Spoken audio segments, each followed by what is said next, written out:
अंतराळवीर शुभांशु शुक्ला हे नवी दिल्लीमध्ये आज दाखल झाले आणि ढोल ताशांच्या गजरामध्ये त्यांचं भव्य दिव्य असं स्वागत करण्यात आलंय। शुभांशु शुक्ला आज पंतप्रधान मोदींची देखील भेट घेणार आहेत। आंतरराष्ट्रीय अंतराळ स्थानकावर 18 दिवसांची ऐतिहासिक त्यांची ही यात्रा यशस्वी झालेली असून ही यात्रा पूर्ण केलेले भारतीय अंतराळवीर शुभांशु शुक्ला आज भारतात परतलेले आहेत। सकाळी दिल्ली विमानतळावर त्यांचं जंगी स्वागत झालं।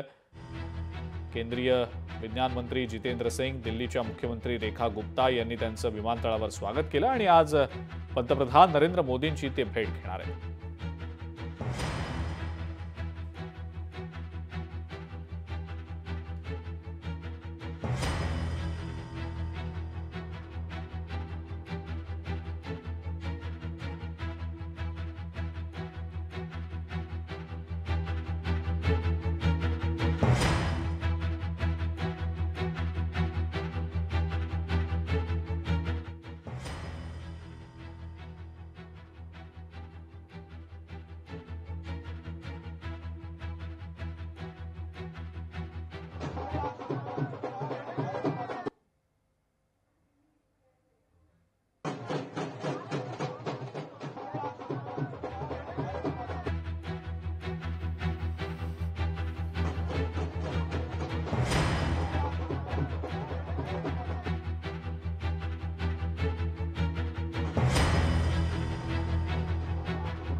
लोकशाही मराठी ऐका, पहा, जागरूक रहा।